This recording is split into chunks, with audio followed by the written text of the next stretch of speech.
പക്ഷെ അതിനിടയിൽ താങ്കൾക്കൊരു പാഷൻ ഉണ്ടായിരുന്നു. യെസ്. എന്തായിരുന്നു? എൻ്റെ ഫ്രണ്ടിൻ്റെ ഒരു ക്യാമറ ഉണ്ടായിരുന്നു. ആ ക്യാമറ എടുത്തിട്ട് ഈ പറഞ്ഞ ഫ്രണ്ട്സിൻ്റെ വണ്ടികൾ ഫോട്ടോ എടുക്കാൻ വേണ്ടി ഇങ്ങനെ ചുമ്മാ ഇറങ്ങുമായിരുന്നു. ഈ വെയിറ്ററായിട്ടും ട്രെയിനിങ്ങിൽ നിൽക്കണേക്കാളും പൈസ ഈ ഫോട്ടോ എടുത്താൽ കിട്ടുന്നുണ്ട്. ഫോട്ടോ എടുത്താൽ കിട്ടുന്നുണ്ട്. +2 വിട്ടു, പ്ലസ് ടു കേറ്ററിങ്ങിന് വിട്ടു, അവിടെ തലയിറങ്ങി വീണു. ഇനി അടുത്തത് കൊണ്ട് ചെല്ലുകയാണ് ഫോട്ടോഗ്രാഫി. ഓക്കെ, എന്നിട്ട് മമ്മ വീട്ടിൽ പറയാതെ എനിക്ക് ഗോൾഡ് എടുത്തു തരുകയും അത് വെച്ച് തരുകയും ചെയ്തു. എത്രയാണ് ലോൺ എടുത്തത്? അത് അന്ന് 1.5 ലക്ഷം രൂപ. 21 വയസ്സിൽ മമ്മ സ്വർണം പണയം വെച്ച് 1.5 ലക്ഷം എടുത്ത് കയ്യിലോട്ട് തരികയാണ്. യെസ്. ആഷിക് കപൂറിന്റെ ഒരു ഷൂട്ട് ഉണ്ടെന്ന് പറയുന്നത്. സിനിമാ സംവിധായകൻ. സിനിമാ സമയം ഞാൻ ഇതുവരെ കാർ ഡെലിവറി എന്നുള്ളൊരു സംഭവമേ ഞാൻ എടുത്തിട്ടുമില്ല. അത് ഞാൻ ഇവരോട് പറഞ്ഞില്ല. ഇപ്പം എന്തായാലും അറിയണ്ട. അന്ന് ഈ ക്യാമറ മാത്രം പോരായിരുന്നു. ഈ പറഞ്ഞില്ല, അതിൻ്റെ ഗിംബിൾ വേണം, അതിന് പറ്റിയ ലെൻസുകൾ വേണം. ഇത് ഫിലിം സ്റ്റാറാന്ന് കേട്ടപ്പോൾ നമ്മൾ ആ സമയത്ത് ഒരു റിസ്ക് അങ്ങനെ എടുത്ത്. അന്ന് അതൊരു വൈറലായി. അത്യാവശ്യം നല്ല രീതിയിൽ വൈറലായിരുന്നു. ടോവിനോടെ ചെയ്തിട്ടുണ്ട്. അതുപോലെ തന്നെ ജയസൂര്യ, മനോജ് കെ ജയൻ, പിന്നെ നമ്മുടെ ഏറ്റവും പ്രിയപ്പെട്ട വീഗാർഡിൻ്റെ മിഥുൻ സാർ, അതുപോലെ ഉണ്ണിമുകുന്ദൻ്റെ.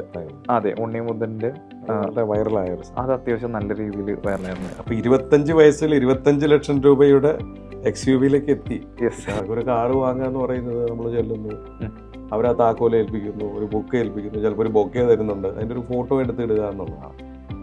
ഇത്രയ്ക്ക് വലിയൊരു സംഭവമാണോ? കല്യാണം, അതുപോലെ തന്നെ ഈ പോസ്റ്റ് വെഡിങ്, പ്രീ വെഡിങ്, ഒരു വീട്, ഹൗസ് വാമിങ്, അതുപോലെ തന്നെ ഇപ്പൊ ഒരുപാട് ഇറങ്ങിയിട്ടുണ്ട്. ഇപ്പൊ ഈ മറ്റേണിറ്റി ഷൂട്ട്, ഹൽദി, അത് എന്നൊക്കെ പറഞ്ഞു.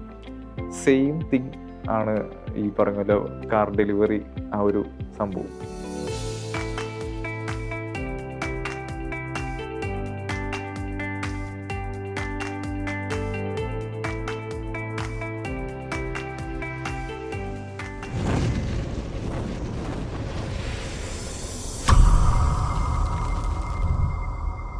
സംരംഭം തുടങ്ങാൻ പ്രായം ഒരു തടസ്സമാണോ? പണ്ടുകാലത്തൊക്കെ 5ഉം 10ഉം കൊല്ലമൊക്കെ ജോലി ചെയ്തതിന് ശേഷം, ഒരു എക്സ്പീരിയൻസ് ആയതിനു ശേഷം സംരംഭം തുടങ്ങി വിജയിച്ചവരും പരാജയപ്പെട്ടവരും നമ്മുടെ സമൂഹത്തിലുണ്ട്. ഇന്ന് നമുക്ക് അഭിമാനിക്കാം, നമ്മുടെ ന്യൂ ജെൻ എന്ന് വിളിക്കുന്ന ജെൻസി, ഇവർ വ്യത്യസ്തരാണ്. അവർ അധികം പ്രായമൊന്നും വേണ്ട സംരംഭം തുടങ്ങാനെന്ന് തീരുമാനിച്ചിറങ്ങിയവരാണ്. വളരെ അപൂർവമായിട്ടാണ് ഒരു ജെൻസിയെ എനിക്ക് സ്പാർക്കിൻ്റെ ഹോട്ട് സീറ്റിൽ കിട്ടിയത്. ഇദ്ദേഹം വളരെ ചെറുപ്രായത്തിൽ തന്നെ ഒരു കർമ്മമേഖല, അദ്ദേഹത്തിൻ്റെ പാഷനായ ഒരു കർമ്മമേഖല സംരംഭമാക്കി വിജയിക്കാൻ പരിശ്രമിച്ചു കൊണ്ടിരിക്കുന്ന ഒരു യുവ സംരംഭകനാണ് അൽസാഫ്. എന്നോടൊപ്പമുണ്ട്. സ്വാഗതം സ്പാർക്കിലേക്ക്. യെസ്. താങ്കളെ ഞാൻ കണ്ടുമുട്ടുന്നത് എൻ്റെ ഒരു ട്രെയിനിങ് പ്രോഗ്രാമിൽ വെച്ചിട്ടാണ്. അതെ. താങ്കളിൽ ഒരു സ്പാർക്കുണ്ട്, ഒരു നല്ല പാഷൻ ഉണ്ടെന്ന് തോന്നിയത് കൊണ്ടാണ് ഞാൻ താങ്കളെ ഈ വേദിയിലേക്ക് ക്ഷണിക്കുകയും ചെയ്തത്. അൽസാഫിൻ്റെ നാട് എവിടെയാണ്? ഞാനിവിടെ എറണാകുളത്ത് തന്നെയാണ്, കലൂരാണ് താമസിക്കുന്നത്. പഠിച്ചതൊക്കെ എവിടെയാണ്? പഠിച്ചതൊക്കെ എറണാകുളത്ത് തന്നെ, ഇവിടെ സെൻറ് അഗസ്റ്റിൻ സ്കൂളിൽ 10th വരെ. അങ്ങനെ അത് കഴിഞ്ഞിട്ട് ഹയർ സെക്കൻഡറി എല്ലാം പഠിച്ചതിന് ശേഷം ഹോട്ടൽ മാനേജ്മെന്റ് എടുത്തായിരുന്നു. ഹയർ സെക്കൻഡറി പഠിച്ചെന്ന് പറഞ്ഞാൽ +2 അപ്പോൾ എവിടെയായിരുന്നു? +2 ACS-ലായിരുന്നു. നല്ല മാർക്കോട് കൂടി തന്നെ പാസ്സായോ? അങ്ങനെ ചോദിച്ചാൽ എന്താ, എനിക്ക് മാത്സ് ഭയങ്കര ബുദ്ധിമുട്ടായതുകൊണ്ട് എനിക്കത് ഫെയിലായി. അപ്പോൾ +2 തോറ്റുപോയി. യെസ്. അപ്പോൾ താങ്കളുടെ പാരൻസ് എന്താ ചെയ്യുന്നത്? പാരൻസ് പപ്പ ട്രാൻസ്പോർട്ടിംഗ് കമ്പനിയിൽ ഇങ്ങനെ വർക്ക് ചെയ്യുന്നു. ഓക്കെ. മമ്മ ടീച്ചറാണ്. ടീച്ചറുടെ മോനാണ്? യെസ്. ടീച്ചറുടെ മോനാണ് ഈ +2 തോറ്റെന്ന് എന്നോട് പറയുന്നത്. അതെ. അപ്പം ഞാനൊരു ടീച്ചറുടെ മോനാണ്, എനിക്ക് ഊഹിക്കാവുന്നതേ ഉള്ളൂ. നല്ല പ്രഷർ ഉണ്ടായിട്ടുണ്ടാവണം. ഓ, നല്ല രീതി ലോക്കായി. ഇനി ഒന്നും മിണ്ടണ്ട, അടുത്ത പഠിച്ചോന്ന് പറഞ്ഞാണ്. അതെ. അപ്പോൾ അടുത്തത് പിന്നെ കേറ്ററിങ്ങോ? അത് മാത്സ് ഇല്ല എന്നും പറഞ്ഞു പോയി ചേർന്നതാണ്. എവിടെ? നമ്മുടെ മൂന്നാർ കേറ്ററിംഗ് കോളേജിൽ. ഓക്കെ. അപ്പോൾ കേറ്ററിങ്ങിനോടുള്ള പാഷൻ കൊണ്ടൊന്നുമല്ല, ഒരിക്കലും അല്ല. മാത്സ് ഇല്ല എന്ന് വിചാരിച്ചു അവിടെ ചെന്നു. ഓക്കെ, എന്നിട്ട് എന്ത് സംഭവിച്ചു? മാത്സ് ഇല്ല. നമുക്ക് പഠിക്കാൻ വളരെ എളുപ്പമുള്ളൊരു കോഴ്സാണ് ഈ പറഞ്ഞ ഷെഫിൻ്റെ ആണെങ്കിലും അതിൻ്റെ തിയറി കാര്യങ്ങളെല്ലാം രസമായിട്ട് പഠിച്ച്. പക്ഷേ ഈ പറഞ്ഞ പോലെ അഫ്കോഴ്സ് ട്രെയിനിങ് കാര്യങ്ങളൊക്കെ വരുമല്ലോ. അപ്പോൾ നമുക്കറിയില്ല ഈ പറഞ്ഞ പോലെ ഷെഫിൻ്റെ പണി എങ്ങനെയൊക്കെയാണ്. നമ്മൾ വീട്ടിൽ 2 ബുൾസൈയും ഇതൊക്കെ ഉണ്ടാക്കുന്ന ഒരു എക്സ്പീരിയൻസ് എല്ലാം ഉള്ളൂ. അപ്പം ഇത് പഠിച്ച് അവിടുത്തെ കിച്ചണിലൊക്കെ സംഗതി വർക്ക് ചെയ്തു. എന്നിട്ട് നമ്മൾ ഈ ട്രെയിനിങ്ങിന് പോയി, ഈ ഔട്ട്ഡോർ കാറ്ററിങ്ങിനും അങ്ങനെ ഓരോ വലിയ ഇവിടുത്തെ 5 സ്റ്റാർ ഹോട്ടൽസിലൊക്കെ അത്യാവശ്യം വർക്ക് ചെയ്തിട്ട് എനിക്ക് അവിടുത്തെ ഷിഫ്റ്റുകൾ പറ്റാതെ. അതായത് ഇവിടുത്തെ എന്താ എനിക്ക് പേഴ്സണലി പറ്റാഞ്ഞതാണ് ഈ പറഞ്ഞ പോലെ ചൂടിന്റെ ഓരോ പ്രശ്നങ്ങൾ, അതുപോലെ കണ്ടിന്യൂസ് നിൽക്കണം. അൽസാഫ് തുറന്ന് പറയുന്നുള്ളൂ, നല്ല കട്ടപ്പണിയാ. നല്ല കട്ടപ്പണിയാ. അയ്യോ! ഒരു രക്ഷയുണ്ടായില്ല. കണ്ടിന്യൂസ് നിക്കാന്നൊക്കെ പറഞ്ഞാ നമ്മൾ എക്സ്പെക്ട് ചെയ്യുന്നില്ല. നമ്മള് വീട്ടില് ഈ പറഞ്ഞ പോലെ എന്തെങ്കിലുമൊക്കെ ഉണ്ടാക്കിയിട്ട് പോയി ഇരിക്കുമല്ലോ. കഴിക്കാനിരിക്കുന്നല്ലാതെ ഇത് 100ഉം 500 പേർക്ക് ഉണ്ടാക്കാന്ന് പറഞ്ഞു കഴിഞ്ഞാല് അത് നല്ല ടാസ്ക്കാ. എനിക്ക് ഇത് കൂടാതെ വേറൊരു ചലഞ്ചും കൂടി ഉണ്ട്. എൻ്റെ അടുത്ത് ചായ ഉണ്ടാക്കാൻ പറഞ്ഞു. ഞാൻ നോക്കിയപ്പോൾ ചായ അല്ലേ, നമുക്ക് ചായ എല്ലാവർക്കും ഉണ്ടാക്കാൻ വളരെ ഈസി ആണല്ലോ. ഒരു 2 ബിരിയാണി ചെമ്പില് കൊണ്ടുവന്നേക്കുക വിത്ത് സ്റ്റൗ അടക്കം. അത്ര അപ്പൊ 500 പേർക്ക് ചായ ഉണ്ടാക്കാനാണ് പറയുന്നത്. അതെ. അത് എന്താ പറയാ, എത്രയോ പാക്കറ്റ് പാല് ട്രെയിൽ അവിടെ കൊണ്ടുവന്ന് അടുക്കി വെച്ചിട്ടുണ്ട്. ഇതെല്ലാം കീറി പൊട്ടിച്ച് അത് രണ്ടും ഏകദേശം നിറച്ചു, വെള്ളവും നിറച്ചു. അപ്പൊ നമ്മൾ വിചാരിക്കും ഇനിയിപ്പോ തിളപ്പിച്ച് കഴിഞ്ഞാൽ പരിപാടി കഴിഞ്ഞല്ലോ. അവിടെ തീർന്നില്ല. 2 വലിയ കയ്യില്, അതായത് ഈ വഞ്ചി തുഴയണ പോലെ എന്നെ കൊണ്ട് ഒറ്റക്ക് അത് ചെയ്യിച്ചു. അതിന്റെ 2ന്റെ ആ ചൂടിന്റെ ഇടയിൽ നല്ല രസമുണ്ടായി. അത് നല്ലൊരു ചലഞ്ച് തന്നെയായിരുന്നു ആ അപ്പൊ സമയം. തോന്നി മാക്സ് പഠിച്ചാൽ മതിയായിരുന്നു. പിന്നെ എന്ത് സംഭവിച്ചു അതിന്റെ ഇടയിൽ? അതിന്റെ ഇടയിൽ ഇത് തന്നെ, ചായ ലാസ്റ്റ് തിളപ്പിച്ചു, അതങ്ങനെ സെർവ് അതെല്ലാം ചെയ്തു. നമ്മൾ എക്സ്പെക്ട് ചെയ്യുന്നില്ല ഇത്രയും പേർക്ക് എന്താ ചായ ഉണ്ടാക്കാന്ന് പറഞ്ഞു കഴിഞ്ഞാല്. ചായ പേഴ്സണലി ഇഷ്ടമാണെങ്കിലും അത് വലിയൊരു ചലഞ്ചായിട്ട് തന്നെ എടുത്ത്. പിന്നെ തോന്നി നമുക്ക് പറ്റിയ ഒരു ഫീൽഡല്ല. അവിടെ നിന്ന് എനിക്ക് പക്ഷെ അവിടെ ഇൻസിഡന്റ് നടന്നു. അതെ. ഇൻസിഡന്റ് എന്ന് പറയുമ്പോ നമ്മള് ഷെഫ് ന്റെ ഒരു പാറ്റേൺ ആണല്ലോ. അപ്പൊ ഷെഫ് ജോലി ചെയ്തുകൊണ്ടിരിക്കുമ്പോ ഒരു ചാക്ക് സവോള എനിക്ക് എടുത്തു തന്നു. അതും നേരത്തെ ഈ ചായയുടെ കേസ് പറഞ്ഞ പോലെ അത് ഇരുന്നരിയാൻ. ഞാൻ നോക്കുമ്പോൾ മെഷീനോ കാര്യങ്ങളോ എന്തെങ്കിലും ഉണ്ടാവുമെന്ന് വിചാരിച്ചു. പക്ഷെ മെഷീനൊന്നും ഇല്ല. നൈഫ് വെച്ചിട്ട് കട്ട് ചെയ്യാൻ പറഞ്ഞു. ഇത് കുറച്ച് കട്ട് ചെയ്ത് ഇതിന്റെ എരിവും ഇതെല്ലാം കൂടി മുഖത്തടിച്ചപ്പോ ഞാൻ താഴെ കിടക്കണേ, തലയിറങ്ങി വീണു. തലയിറങ്ങി വീണു. അങ്ങനെ തലയിറങ്ങി വീണപ്പോ എല്ലാവരും സ്വാഭാവികമായിട്ട് പൊക്കി എടുത്തു കൊണ്ടുപോയി. അന്ന് ആ ഷെഫിന്റെ ഇത് ഞാൻ മാറ്റിയതാ. അതായത് ഞാൻ ആ ഫീൽഡിനെ റെസ്പെക്ട് ചെയ്യുന്നുണ്ട്, എന്നാലും വേഗം ഇറങ്ങി അവിടുന്ന്. ആരോ പറഞ്ഞ പോലെ രോഗിച്ചതും പോലെ വൈദ്യൻ കൽപ്പിച്ചതും പോലെ അവിടെ നിന്ന് മുങ്ങി. അങ്ങനെ തന്നെ പറയാം. എനിക്ക് ആ തൊപ്പി എന്നെ അവിടെ മറ്റേ മാസ്ക് എല്ലാം അവിടെ ഊരി വലിച്ചെറിഞ്ഞിട്ട് ഒറ്റ പോക്കായിരുന്നു. പക്ഷെ അതിനിടയില് താങ്കൾക്കൊരു പാഷൻ ഉണ്ടായിരുന്നു. യെസ്. എന്തായിരുന്നു? ഞാൻ ഈ ട്രെയിനിങ് ഇത് കൂടാതെ ഈ പറഞ്ഞ പോലെ വെയിറ്ററായിട്ട് പല ഹോട്ടൽസിലൊക്കെ ഞാൻ നിന്നിട്ടുണ്ട്. ഈ പറഞ്ഞ പോലെ ഓർഡർ എടുക്കാനും കാര്യങ്ങളൊക്കെ. അപ്പൊ അവിടെ ആഴ്ചയിൽ ഒരു ദിവസം ഒരു ഓഫ് എന്തായാലും ഉണ്ടാവില്ല. അപ്പൊ അങ്ങനെ ഓഫുള്ള സമയത്ത് എന്തായാലും വീട്ടിൽ വെറുതെ ഇരിക്കും. സാധാരണ ആദ്യത്തെ ദിവസങ്ങളിലൊക്കെ റെസ്റ്റ് ആയിരുന്നു. എന്നാലും ഫ്രീ ആയിട്ടിരിക്കുന്ന സമയത്ത് എൻ്റെ ഫ്രണ്ടിന്റെ ഒരു ക്യാമറ ഉണ്ടായിരുന്നു. ആ ക്യാമറ എടുത്തിട്ട് ഈ പറഞ്ഞ പോലെ ഫ്രണ്ട്സിന്റെ വണ്ടികൾ ഫോട്ടോ എടുക്കാൻ വേണ്ടി ഇങ്ങനെ ചുമ്മാ ഇറങ്ങുമായിരുന്നു. അപ്പോൾ അത് എടുത്ത് അതിൽ നിന്ന് ചെറിയ റെഫറൻസ് കാര്യങ്ങളൊക്കെ വന്നു. അതിൽ നിന്ന് ചെറിയ ചെറിയ എമൗണ്ട് അവർ തരാൻ തുടങ്ങി. അപ്പൊ ഞാൻ നോക്കുമ്പോൾ ഈ വെയിറ്ററായിട്ടും ട്രെയിനിങ്ങിൽ നിൽക്കണേക്കാളും പൈസ ഈ ഫോട്ടോ എടുത്താൽ കിട്ടുന്നുണ്ട്. ഫോട്ടോ എടുത്താൽ കിട്ടുന്നുണ്ട്. അപ്പൊ ഞാൻ മറ്റേ കൺഫ്യൂസ്ഡ് ആയി. എന്ന് വെച്ചാല് നമ്മൾ പറയുമല്ലേ ഈ +2 ടേണിംഗ് പോയിന്റ് ആണ്, 10th ടേണിംഗ് പോയിന്റ് ആണ്. അതിന്റെ ഒരു ഭാഗമാണല്ലോ നമ്മുടെ ഈ വർക്കും ട്രെയിനിങ് എല്ലാം. അപ്പൊ ഈ ടേണിംഗ് പോയിന്റ് ഇങ്ങനെ ആലോചിച്ച് ഇങ്ങനെ നിൽക്കണോ, അതോ ഈ പറഞ്ഞ പോലെ ഇടയ്ക്ക് ഈ ഫോട്ടോ എടുത്ത് ഇങ്ങനെ നല്ല പൈസ കിട്ടുമല്ലോ. അപ്പൊ അത് നല്ലൊരു കൺഫ്യൂഷനിൽ നിൽക്കണായിരുന്നു.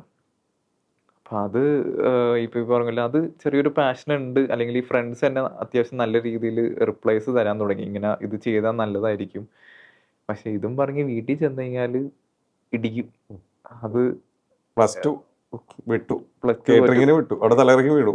ഇനി അടുത്തത് കൊണ്ട് ചെല്ലുകയാണ് ഫോട്ടോഗ്രാഫി. ഓക്കെ. എന്നിട്ട് അതിനുശേഷം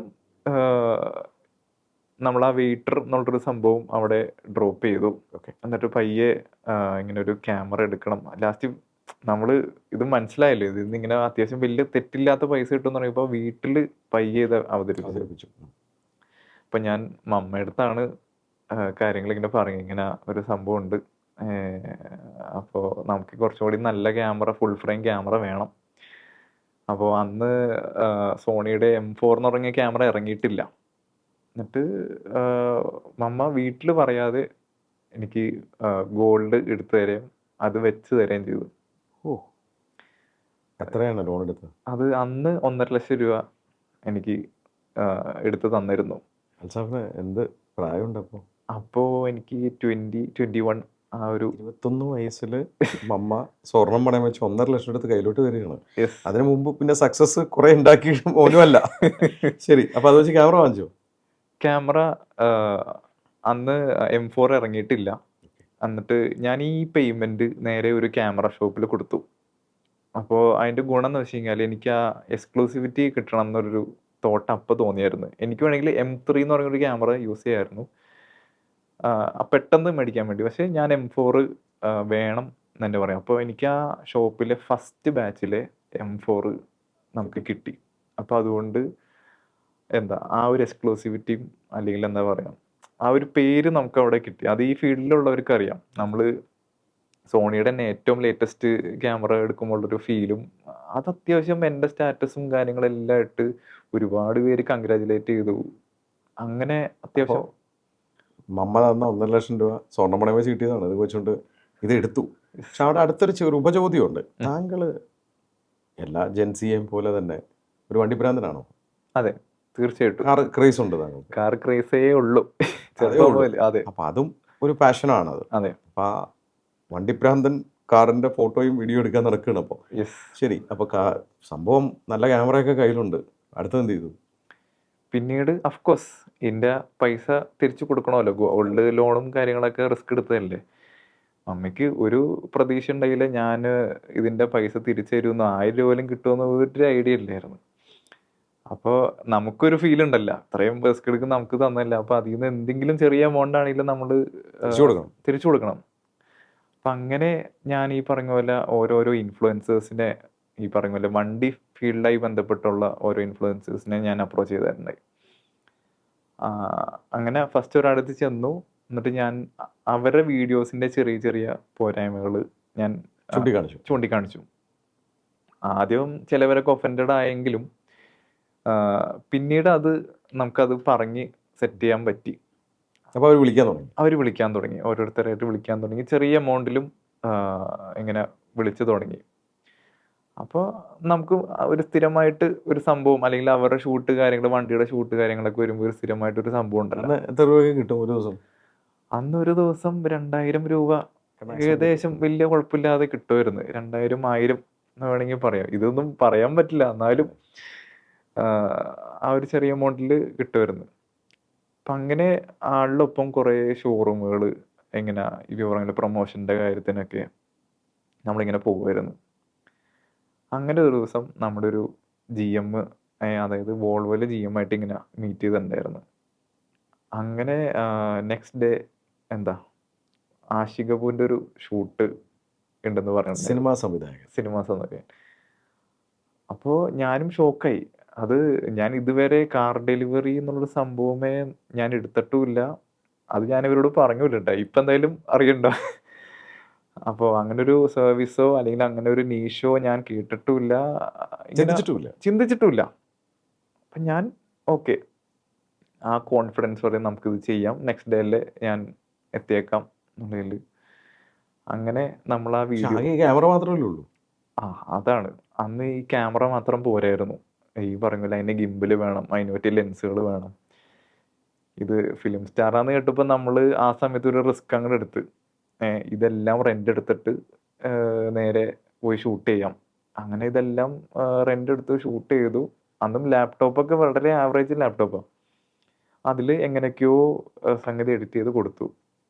പക്ഷെ ഞാൻ പ്രതീക്ഷയെക്കാളും നല്ല രീതിയിൽ റെസ്പോൺസ് ഈവൻ ഷോറൂം സൈഡിൽ നിന്നാണെങ്കിലും നല്ല രീതിയിൽ റെസ്പോൺസ് എനിക്ക് അന്ന് കിട്ടിയായിരുന്നു. അന്ന് അതൊരു വൈറലായി. അത്യാവശ്യം നല്ല രീതിയിൽ വൈറലായിരുന്നു. ഷോറൂം വൈസ് നല്ല രീതിയിൽ, അതായത് മറ്റ് പല ഷോറൂമുകളായിട്ട് സംസാരമായി, ഇതിങ്ങനെ വീഡിയോ ചെയ്യാം. പിന്നെ ഞാനും കുറച്ച് പോസ്റ്റ് ചെയ്തിട്ടുണ്ടായിരുന്നു. അപ്പോൾ അതിലും വലിയ തെറ്റില്ലാത്ത നല്ല റീച്ച് അന്ന് കിട്ടിയായിരുന്നു. അപ്പോൾ താങ്കൾ അറിയാതെ ഒരു കർമ്മമേഖലയിലേക്ക് താങ്കൾ എത്തിപ്പെടുകയായിരുന്നു. ആ ഒറ്റ ഇൻസിഡൻറ്റ് കാരണം. അതെ. അതുകൊണ്ട് വീണ്ടും റെഫറൻസുകൾ വരാൻ തുടങ്ങിയോ? ആ സമയത്ത് ഈ സെലിബ്രിറ്റീസിൻ്റെ മാത്രം വീഡിയോ ഫോട്ടോ എന്നുള്ള രീതിയിൽ ആദ്യത്തെ സമയത്തൊക്കെ അങ്ങനെ പോയി. അതായത് ഇപ്പോൾ ഈ പറഞ്ഞ ആഷിക് കപൂർ വരുന്നു, അതുകഴിഞ്ഞിട്ട് വേറൊരു ഫിലിം സ്റ്റാർ, അങ്ങനെ ആരുടെയൊക്കെ ചെയ്തിട്ടുണ്ട്. ഞാൻ ഇപ്പോൾ റീസെൻ്റ്ലി പറയാനാണെങ്കിൽ ടോവിനോടെ ചെയ്തിട്ടുണ്ട്. അതുപോലെ തന്നെ ജയസൂര്യ, മനോജ് കെ ജയൻ, പിന്നെ നമ്മുടെ ഏറ്റവും പ്രിയപ്പെട്ട വി-ഗാർഡിന്റെ മിഥുൻ സാറ് കഴിഞ്ഞ ദിവസം LM350 ലെക്സസ് എടുത്തിട്ടുണ്ട്. അതും നമ്മൾ തന്നെ ചെയ്തത്. അതുപോലെ ഉണ്ണിമുകുന്ദൻ്റെ താങ്കൾ അതെ, ഉണ്ണിമുതന്റെ അത് വളരെ വൈറലായ ഒരു സാധനം. അത് അത്യാവശ്യം നല്ല രീതിയിൽ വൈറലായിട്ടുണ്ട്. ആള് വീഡിയോയിൽ ഉണ്ടായിരുന്നെങ്കിലും ഇപ്പോൾ ആളുടെ പാരൻസ് ആണ് വന്ന് എടുത്തത്. എന്നാലും വീഡിയോ നല്ല രീതിയിൽ റീച്ച് ആയിട്ടുണ്ട്. അപ്പോൾ താങ്കൾ ഇതിലേക്ക് സെലിബ്രിറ്റി വീഡിയോ ഫോട്ടോഗ്രാഫി എന്ന രീതിയിൽ ഒതുങ്ങിയോ? ഒരിക്കലും ഇല്ല. ഈ പറഞ്ഞ പോലെ സെലിബ്രിറ്റികൾക്ക് മാത്രമല്ല, നമ്മളുടെ എല്ലാവർക്കും ഈ ഒരു വീഡിയോ സർവീസ് എനിക്ക് എത്തിക്കണം എന്നൊരു സംഭവം ഉണ്ടായിരുന്നു. എന്നുവെച്ചാൽ എനിക്ക് പേഴ്സണലി ഈ വണ്ടിയോട് ഒരു സംഭവം ഉള്ളതുകൊണ്ടും, നമ്മളും ഒരു വണ്ടി എടുക്കുമ്പോൾ ഒരു ഫീൽ ഉണ്ടല്ലോ, അതിൻ്റെ തലേ ദിവസം ഉറക്കം വരില്ല, അങ്ങനെ ഓരോരോ ഇങ്ങനെ എക്സൈറ്റ്മെൻ്റ് ആണ്. അപ്പോൾ ആ എക്സൈറ്റ്മെൻറ്റ് എന്തായാലും ഒരു സാധാരണക്കാരന് എന്തായാലും ഉണ്ടാവും. അപ്പോൾ അത് നമുക്കൊന്ന് ഡോക്യുമെൻ്റ് ചെയ്താൽ കൊള്ളാമെന്നുണ്ടായിരുന്നു. ഇപ്പോൾ പറഞ്ഞ പോലെ അവർ വണ്ടി എടുക്കുന്നത് സംഭവങ്ങളെല്ലാം ഷൂട്ട് ചെയ്ത് അവരെ സർപ്രൈസ് ആക്കാനും അതുപോലെ തന്നെ അവർക്ക് സ്റ്റാറ്റസ് ഇടാനുള്ളൊരു ഓപ്ഷൻ നമുക്കവിടെ ചെയ്തു കൊടുക്കാൻ പറ്റി. ഞാൻ അവിടെയാണ് ഉം. താങ്കളോട് എനിക്ക് ചോദിക്കാനുള്ളത്. ആക്ച്വലി നമ്മളൊരു ഫോട്ടോഗ്രാഫി എന്ന് പറയുമ്പോൾ മനസ്സിൽ വരുന്നത് ഏറ്റവും അധികം കത്തിത്തിളങ്ങി നിൽക്കുന്നത് വെഡിങ് ഫോട്ടോഗ്രാഫിയാണ്. അതെ. താങ്കൾ വളരെ നിശ്ചയമായിട്ടുള്ള, ആരും ചിന്തിക്കാത്തൊരു മേഖലയാണ് താങ്കൾ. ഇപ്പം ഇങ്ങനെ ഒരു വലിയ മേഖല തന്നെ ഉണ്ടെന്നോ അല്ലെങ്കിൽ അപ്കമിങ് മേഖല ഉണ്ടെന്ന് പോലും എനിക്ക് പോലും അറിയില്ല. ആ. എന്തുകൊണ്ടാണ് ആ മേഖല? കാരണം പണം ഉണ്ടാക്കാനാണെങ്കിൽ വെഡിങ്ങിലേക്ക് പോയാൽ പോരെ? വെഡ്ഡിങ് ഓഫ് കോഴ്സ് നമ്മൾ ഈ ക്യാമറ എടുത്തപ്പോൾ തന്നെ എല്ലാവരും ഇനിയിപ്പോൾ വെഡ്ഡിങ് എടുക്കാൻ ആളായല്ലോ, വീട്ടിലാണെങ്കിലും ഈ പറഞ്ഞ പോലെ ഇനിയിപ്പോൾ ഇവിടെ ഏത് വെഡ്ഡിങ് വന്നാലും നമുക്ക് എടുക്കാനിപ്പോൾ ഒരു ഫോട്ടോഗ്രാഫർ ആയല്ലോ. പക്ഷെ എനിക്ക് പേഴ്സണലി ഞാൻ വെഡ്ഡിങ് എടുത്തിട്ടുണ്ട്. ആ ക്യാമറ എടുത്ത സമയത്ത് നമ്മൾ ആ ഒരു റിസ്ക് ഫാക്ടർ, അതായത് ഈ ഗോൾഡ് ലോണും കാര്യങ്ങളൊക്കെ ഉള്ളതുകൊണ്ട് ഞാൻ ആദ്യമൊക്കെ കുറച്ച് വെഡ്ഡിങ്സ് ഒക്കെ ചെയ്തിട്ടുണ്ടായിരുന്നു. അപ്പോൾ അതിൽ നിന്ന് അത്യാവശ്യം പേയ്മെൻ്റ് ഒക്കെ കിട്ടിയിട്ട് ഞാൻ കുറേശ്ശെ വീട്ടിൽ കൊടുക്കുമായിരുന്നു. പക്ഷേ ഈ വെഡ്ഡിങ് ചെയ്തതിൻ്റെയും അതുപോലെ തന്നെ ഈ കാറ് ഡെലിവറി ചെയ്തതിൻ്റെ ഒരു സാറ്റിസ്ഫാക്ഷൻ അത് എടുത്തു പറയണം. നമ്മൾ ആ വെഡ്ഡിങ് ചെയ്ത് കഴിഞ്ഞിട്ട് എനിക്ക് പേഴ്സണലി ഒരു ഫീല് കിട്ടുന്നുണ്ടായിരുന്നില്ല. പക്ഷേ ഒരു കാറ് ഇറങ്ങി വന്ന് അതിൻ്റെ ഷൂട്ട് കാര്യങ്ങൾ, അതിൻ്റെ beauty shot, customer interactions, cake cutting, ഈ പറഞ്ഞ പോലെ കൂൾ ഫയർ കത്തുന്നതിൻ്റെയും അങ്ങനെ എല്ലാം ഒരു കോമ്പിനേഷന് നമ്മളവിടെ കൊടുക്കുമ്പോൾ അവർ സ്റ്റാറ്റസ് ഇട്ട് കഴിയുമ്പോൾ നമ്മളെ വിളിക്കും. ഇത് സംഗതി അവർക്ക് ഭയങ്കര പൊളിയാന്ന് പറയും. കഴിഞ്ഞ ദിവസം തന്നെ ഒരു കസ്റ്റമർ നമ്മുടെ ഒരു ഡ്രൈവ് ഇവന്റിൽ നമ്മൾ മീറ്റ് ചെയ്തിട്ടുണ്ടായി. പുള്ളി ഓടി വന്ന് എന്നെ കെട്ടിപ്പിടിക്കുക, you are my milestone എന്ന് പറഞ്ഞിട്ട്. അപ്പം ഞാനും ആകെ എന്തായെന്നായിപ്പോയി. അപ്പം സാർ എന്തായിരുന്നു? ഇല്ല, നിങ്ങളുടെ വീഡിയോ ഓഫീസിലും വീട്ടിലും എല്ലാം ഭയങ്കര ഇതായി, എന്നെ അങ്ങോട്ട് റീച്ച് ആക്കി കളയുന്നു പറയും. അപ്പം ഞാനും അപ്പോഴേ അറിയണത്. അൽസഫ്, അത് തന്നെയാണ് എൻ്റെ ചോദ്യം.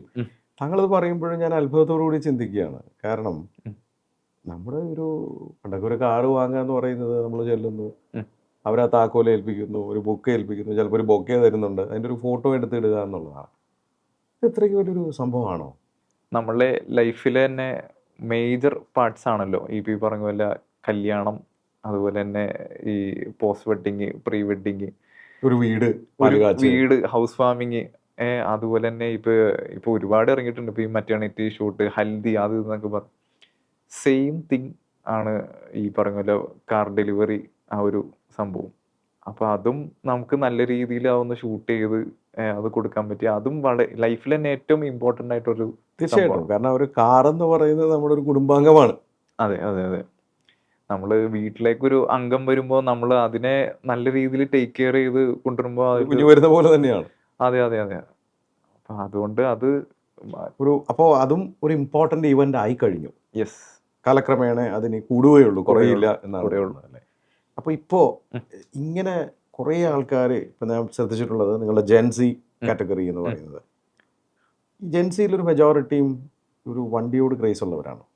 അതെ, തീർച്ചയായിട്ടും. എനിക്കും ഒത്തിരി പേര് എൻ്റെ ഫ്രണ്ട് സർക്കിളിലാണെങ്കിലും ഈവൻ ഈ കസ്റ്റമേഴ്സിൻ്റെയൊക്കെ പിള്ളേരാണെങ്കിലും ഓടി വന്ന് ചോദിക്കലുണ്ട്, ഇതെങ്ങനെ ഷൂട്ട് ചെയ്യണത്, അതുപോലെ തന്നെ ഇതിൻ്റെ ഫീൽഡിനെ പെട്ട് എന്ന് വെച്ചാൽ അവർക്കും അറിയില്ല ഈ വണ്ടി ഫീൽഡിൽ എങ്ങനെ ഇത് നമുക്ക് കോഴ്സായിട്ടാണോ അതോ എങ്ങനെയാണ് അത് സ്കോപ്പായിട്ട് നിങ്ങൾ വർക്ക് ചെയ്ത് പോണത്.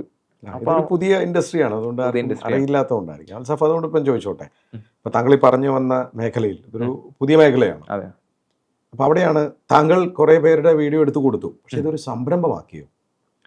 യെസ്, അത് സംരംഭം അല്ലെങ്കിൽ ഇതൊരു ബിസിനസ്സിലേക്ക് എങ്ങനെ ഇത് അപ്പോഴും ഞാൻ ചിന്തിച്ചിട്ടില്ല ഇതിങ്ങനെ ഒരു ബിസിനസ് ആക്കാമെന്നോ. അല്ലെങ്കിൽ നമ്മൾ യൂഷ്വലി വീഡിയോ എടുത്ത് കൊടുക്കുന്നു, പോകുന്നു.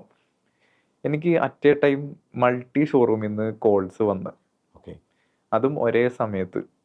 അത് ടൈമിന് നമുക്ക് ഏതെങ്കിലും ഒരെണ്ണമല്ല നമുക്ക് അറ്റ് എ ടൈം എടുക്കാൻ പറ്റുള്ളൂ. അതെനിക്ക് തോന്നുന്നൊരു മുഹൂർത്തമൊക്കെ നോക്കിയിട്ടായിരിക്കാം ആൾക്കാർ. അതെ അതെ അതെ. അപ്പോൾ അങ്ങനത്തെ ഒരു ടൈം കൺസേൺ ഒക്കെ വരുമ്പോൾ കസ്റ്റമറിന് എന്തൊക്കെ പറഞ്ഞാലും ആ ടൈമിന് തന്നെ നമുക്ക് വണ്ടി സെറ്റ് ചെയ്യണം. തീർച്ചയായിട്ടും. അപ്പം അങ്ങനെ വന്നപ്പോൾ ഞാൻ മൾട്ടി വീഡിയോഗ്രാഫേഴ്സിനെ ഹയർ ചെയ്തിട്ട് അല്ലെങ്കിൽ ഫ്രീലാൻസേഴ്സിനെയൊക്കെ വിളിച്ചിട്ട്, ഡ്രോൺ ഓപ്പറേറ്റേഴ്സ് ആണെങ്കിലും അങ്ങനെ പുറത്തുനിന്ന് ഹയർ ചെയ്തിട്ട് ഞാൻ അറേഞ്ച് ചെയ്തു. അപ്പോൾ ഇതൊരു സ്ഥാപനമായോ അത്? അന്ന് സ്ഥാപനമായിട്ടില്ല. പിന്നീട് ഇത് ചെയ്ത് അഫ്കോഴ്സ് ഇതിന് ഇപ്പോൾ പറഞ്ഞ പോലെ നമ്മൾ ആളെ അറേഞ്ച് ചെയ്താൽ മാത്രം പോരല്ലോ, ഇതിന് ബില്ലിങ്ങും കാര്യങ്ങളെല്ലാം കൊടുക്കണം. ഇപ്പം ഞാനിത് എഡിറ്റിങ്ങും ഈ പറഞ്ഞ പോലെ ഫയൽ കോപ്പി ചെയ്യലും ഇതെല്ലാം കൂടി പിടിച്ചിട്ട് ബില്ല് കൊടുക്കലും നടക്കണില്ല. ബില്ല് കൊടുത്താലല്ലേ നമുക്ക് ഇവർക്ക് എല്ലാവർക്കും പൈസ കൊടുക്കാൻ പറ്റുള്ളൂ. അപ്പം അങ്ങനെ വന്നപ്പോൾ ഞാനൊരു അക്കൗണ്ട്സിൻ്റെ ഒരാൾ എടുത്തായിരുന്നു ആ സമയത്ത്. അങ്ങനെ അക്കൗണ്ട്സിൻ്റെ ആളെ എടുത്ത് പിന്നെ ഈ പറഞ്ഞ ഈ കോർഡിനേഷനും വേണ്ടിയിട്ട് അതിനും ആളെയും വെച്ച് ഇപ്പം ഈ പറഞ്ഞ പോലെ എല്ലാവരെയും ഫ്രീലാൻസേഴ്സിനെ വിളിക്കും. എന്നുവെച്ചാൽ ഞാൻ വേറെ ഒരു ഷൂട്ടിൽ എന്തെങ്കിലും ആണെങ്കിൽ നമുക്കിത് മാത്രമല്ല, നമ്മൾ ഈ പറഞ്ഞ പോലെ ഇൻ്റർവ്യൂസും കാര്യങ്ങളൊക്കെ എടുക്കാൻ പോലുണ്ട് പ്രൊമോഷനായി ബന്ധപ്പെട്ട്. അപ്പോൾ അവിടെ നമ്മുടെ ക്ലയൻറ്റിൻ്റെ ഒപ്പം ചാർജപ്പായി നിന്നാലേ നമുക്കത് ചെയ്യാൻ പറ്റുള്ളൂ, പ്രൊജക്റ്റ് ചെയ്യാൻ പറ്റുള്ളൂ. അപ്പം ഇതിന് വേണ്ടിയിട്ട് ഞാനൊരു സെപ്പറേറ്റ് ഒരു സൈഡായിട്ടൊരു ഒരു ടീമായിട്ട് അല്ലെങ്കിൽ കറക്റ്റ് ഫോളോ അപ്പ് കാര്യങ്ങളെല്ലാം ചെയ്തപ്പോൾ എനിക്കതൊരു ബിസിനസ്സായിട്ട്. എന്താണ് സ്ഥാപനത്തിൻ്റെ പേര്? അൽസാഫ് പ്രൊഡക്ഷൻസ് തന്നെ. താങ്കളുടെ പേര് തന്നെ അൽസാഫ്? എൻ്റെ പേര് തന്നെയാണ്. അൽസാഫ് പ്രൊഡക്ഷൻ. എവിടെയാണ് അതിൻ്റെ ഓഫീസ്? എവിടെയാണ് ഓഫീസ് വരുന്നത്? വൈറ്റില, ഗോൾഡ് സൂക്കിൻ്റെ ഓപ്പോസിറ്റ് ആയിട്ട് വരും. താങ്കൾ എത്ര പേർക്ക് തൊഴിൽ കൊടുക്കുന്നുണ്ട്? നമ്മൾ ഓഫീസിൽ തന്നെ ഇപ്പോൾ ഒരു 5 പേരുണ്ട്. അവിടെ ഫ്രീലാൻസേഴ്സ് ഫ്രീലാൻസേഴ്സ് ഒരു 5 to 10 പീപ്പിൾ അതിങ്ങനെ റെഗുലർ ആയിട്ടുണ്ട്. റെഗുലർ ആയിട്ടുണ്ട്. ഒരു 10-15 പേർക്ക് ഒരു വരുമാന മാർഗം ഇതിലൂടെ വരുന്നുണ്ട്. കുഴപ്പമില്ലാതെ. അതെ. വളരെ. താങ്കൾ ഇത് തുടങ്ങുന്നപ്പോൾ എത്ര വയസ്സിലാണ്? ഞാനിത് തുടങ്ങണത് കാർ ഡെലിവറി 21-22 ആ സമയത്താണ്. ഓക്കെ. താങ്കൾ ഒരു വണ്ടിപ്രാന്തനാണെന്ന് പറഞ്ഞു. താങ്കളും വാഹനങ്ങളൊക്കെ വാങ്ങി തുടങ്ങിയോ? കാരണം 1.5 ലക്ഷം രൂപ മമ്മദ് എന്ന ആ പൈസ വെച്ച് തുടങ്ങിയതാണ്. അതെ അതെ. വാഹനങ്ങളൊക്കെ വാങ്ങിയോ? രക്ഷപ്പെട്ടോ? അഫ്കോഴ്സ് നമുക്ക് ഒരു വണ്ടി മേടിക്കുമ്പോഴാണല്ലോ ആൾക്കാരും പിന്നെ അത്യാവശ്യം വലിയ കുഴപ്പമില്ല അങ്ങനെയൊക്കെ തോന്നണത്. ഞാൻ ആ സമയത്ത് ആദ്യം ഒരു സ്വിഫ്റ്റ് എടുത്തു. എക്കണോമിക്കലി നോക്കിയപ്പോഴും ഒരു സ്വിഫ്റ്റ് ആണ്. 22 വയസ്സിൽ ഒരു സ്വിഫ്റ്റ് എടുത്തു. അത് വലിയ കുഴപ്പമില്ലാതെ EMI കാര്യങ്ങളൊക്കെ നമുക്ക് മാനേജ് ചെയ്ത് പോകാൻ പറ്റി. അങ്ങനെ 24 വയസ്സായപ്പോൾ ഞാൻ ഓഫീസ് ഇട്ടു. അപ്പോഴാണ് നമ്മൾ ഓഫീസിലേക്ക് ചിന്തിക്കണതും ഈ പറഞ്ഞ പോലെ ചലഞ്ചസും കാര്യങ്ങളും വന്നത്. 25 ആയപ്പോൾ ഞാനൊരു XUV 700. Very good. അപ്പോൾ 25 വയസ്സിൽ 25 ലക്ഷം രൂപയുടെ XUV-യിലേക്ക് എത്തി. ഇതാണ് നമ്മുടെ ജെൻ സി എന്ന് പറയുന്ന പുതിയ താരങ്ങളുടെ കഥ. അപ്പോൾ അവിടെ ഒരു ചോദ്യം ചോദിച്ചോട്ടെ അൽസാഫ്, ഇത് താങ്കളെ കൊണ്ട് ഒറ്റയ്ക്ക് ഇതുപോലെ എല്ലായിടത്തും എത്തിപ്പെടാനും കുറച്ച് ഫ്രീലാൻസേഴ്സും, അതും ഇതൊരു നിഷാണ്, എല്ലാവർക്കും ഈ ഫോട്ടോഗ്രാഫി അറിയണമെന്നുമില്ല. അപ്പോൾ ഈ മേഖലയിലേക്ക് താങ്കൾ വേറിട്ട് എന്തെങ്കിലും ചിന്തിച്ചോ? ഞാൻ കഴിഞ്ഞ ദിവസം ഒരു കോളേജിൽ ക്ലാസ് എടുക്കാൻ വേണ്ടി പോയിട്ടുണ്ടായി. അപ്പോൾ അവിടുത്തെ ഒരു റാൻഡം ടീച്ചർ എന്നെ വിളിച്ചിട്ടുണ്ടായിരുന്നു, ഇങ്ങനെ ഒരു ക്ലാസ് എടുക്കാവോ, നമുക്കിങ്ങനെ പുതിയ ബാച്ചിലും ഇങ്ങനെ പിള്ളേർ വന്നിട്ടുണ്ട്. അപ്പോൾ എൻ്റെ വർക്കുകളും കാര്യങ്ങളും എല്ലാവരും ഈ പറഞ്ഞ സ്റ്റാറ്റസും കാര്യങ്ങളെല്ലാം കാണുന്നുണ്ട്. അപ്പോൾ അതിൽ നിന്നൊരു വെറൈറ്റി തോന്നിയിട്ട് ആൾ എന്നെ വിളിച്ചിട്ടുണ്ടായിരുന്നു, ഇങ്ങനെ ഒരു ക്ലാസ് എടുത്തു തരാവുക. അപ്പോൾ നമ്മുടെ പോസ്റ്ററിൽ തന്നെ leading automotive, Kochi's leading automotive group എന്നുള്ള രീതിയിലാണ് അതിൽ പോസ്റ്ററെല്ലാം വന്നത്. ഫോട്ടോഗ്രാഫർ? അതെ, ഫോട്ടോഗ്രാഫർ. നമ്മൾ വീഡിയോ ആണ് ചെയ്യണത്, എന്നാലും പോസ്റ്റർ കാര്യങ്ങളെല്ലാം അങ്ങനെ വന്നിട്ടുണ്ടായി. അപ്പം അങ്ങനെ ആ സമയത്ത് എനിക്ക് പിള്ളേർക്ക് ഈ പറഞ്ഞ പോലെ ഇതിൻ്റെ അവെയർനെസ്, ഇതിലെന്തൊക്കെ ചെയ്യാൻ പാടില്ല, ഇതെങ്ങനെയൊക്കെ മാക്സിമം എടുക്കാം, ഏതൊക്കെ ടൂൾസ് നമുക്ക് യൂസ് ചെയ്യാം. കാരണം ടെക്നിക്കലി നമുക്കിത് ഒരുപാട് നല്ല രീതിയിൽ യൂസ് ചെയ്യാൻ പറ്റും. ഇപ്പോൾ കഴിഞ്ഞ ദിവസം തന്നെ കോഴിക്കോട് ഒരു ആക്സിഡൻറ്റ് നമുക്കുണ്ടായിരുന്നല്ലോ. ഡിക്കിയിൽ വെച്ചിട്ട് റീൽസ് ഷൂട്ട് ചെയ്യണത്, ഡിക്കി തുറന്ന് റീൽസ് ഷൂട്ട് ചെയ്യണത്, അത് ഭയങ്കര ഡേഞ്ചറസ് ആണ്. നമുക്ക് അവരെയും കുറ്റം പറയാൻ പറ്റില്ല, കാരണം അവെയർനെസ് ഇല്ലാത്തതിൻ്റെ ഒരു പ്രശ്നം ഉണ്ടായിരുന്നു. അപ്പോൾ ഡിക്കി തുറന്ന് ഷൂട്ട് ചെയ്യുമ്പോൾ ഒബ്വിയസ്ലി അത് വണ്ടി സ്പീഡിൽ പോകും, ചിലപ്പോൾ ബംസ് വരും, അപ്പോൾ അതിൽ തെറിച്ച് വീഴാം. എനിക്ക് തോന്നുന്നു ആ കുട്ടി മരണപ്പെട്ടു പോയി അല്ലേ? അതെ, അതെ. അന്ന് അങ്ങനെ ഒരു മരണം ഉണ്ടായിരുന്നു. അപ്പൊ അതിനുശേഷം നമ്മള് അങ്ങനെ ഒരു സംഭവമേ നമ്മള് ഒരു 2 മാസത്തേക്ക് നമ്മള് ചെയ്തില്ല. എന്നിട്ട് ഞാൻ ഇപ്പൊ ഈ പറഞ്ഞ പോലെ നമ്മുടെ ഗ്ലോബലി എല്ലാ ക്രിയേറ്റേഴ്സും ഓരോന്ന് സെർച്ച് ചെയ്യുന്ന പോലെ ഗ്ലോബലി എല്ലാ യൂട്യൂബർ ഇങ്ങനെ ഓരോരോ എന്തൊക്കെ എക്യുപ്മെന്റ് നമുക്ക് ചെയ്യാം. കാറിൽ എന്ത് റിഗ് വെച്ചാൽ നമുക്ക് എന്തെങ്കിലും ക്യാമറ റിഗ് വെക്കാൻ പറ്റില്ല. കാരണം അത് ഭയങ്കര കോസ്റ്റിലേക്ക് പോകും. നമുക്ക് അത്രയും ബഡ്ജറ്റ് ഒന്നും നമ്മുടെ ആൾക്കാർക്ക് ബുദ്ധിമുട്ടാണ്. അപ്പോൾ അതുകൊണ്ട് ഞാൻ DJയുടെ ഓസ്മോ വെച്ചിട്ട് ഒരു വീഡിയോ ഞാൻ കണ്ടായിരുന്നു. അപ്പം അത് ഞാൻ ഇവിടെ സോഴ്സ് ചെയ്യാൻ നോക്കി. എന്നിട്ട് ഞാനിവിടെ പല ക്യാമറ സ്റ്റോറായിട്ട് സംസാരിച്ചു. അങ്ങനെ വീഡിയോ ലിങ്ക്സ് എന്ന് പറയുന്ന ഒരു ടീമിൻ്റെ അടുത്ത് നിന്ന് ഞാൻ ഈ പ്രോഡക്റ്റ് എനിക്ക് വേണം.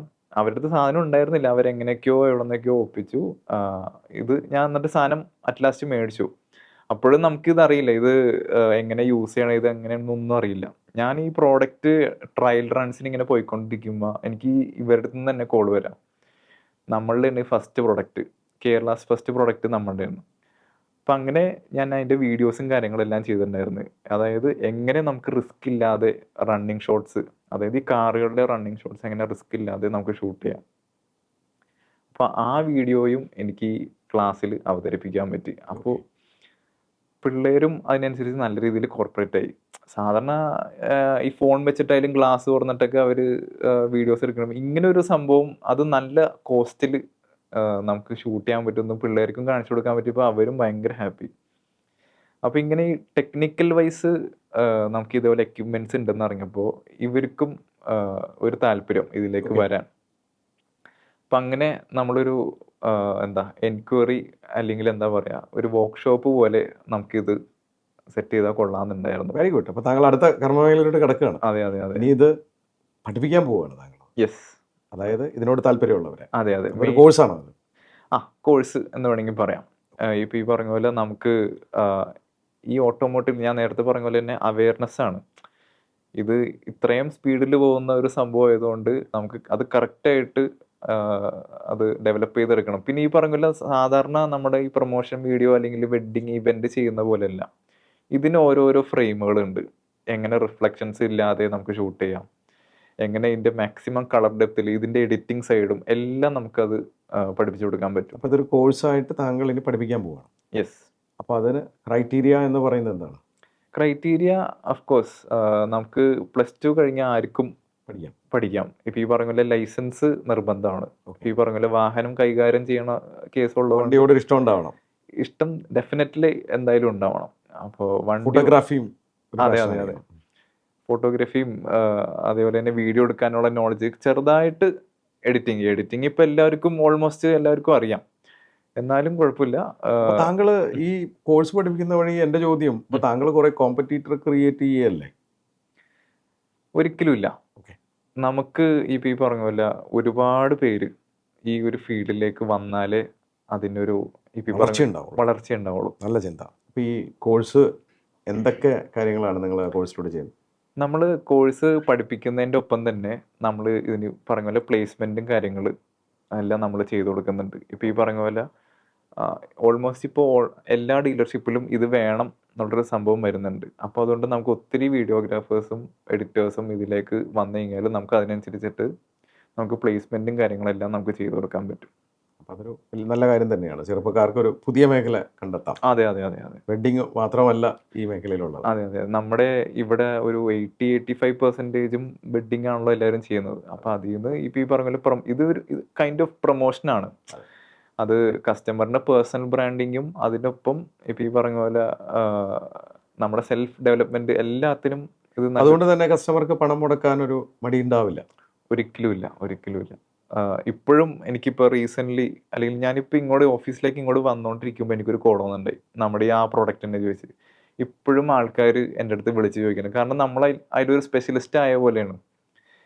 അതെങ്ങനെയാണ് ചെയ്യണത്, ഇതെങ്ങനെയാണ് മേടിക്കേണ്ടത്, ഇപ്പോഴും ആൾക്കാർ പർച്ചേസ് ചെയ്തിട്ട് നമ്മളെ വിളിക്കുന്നുണ്ട്.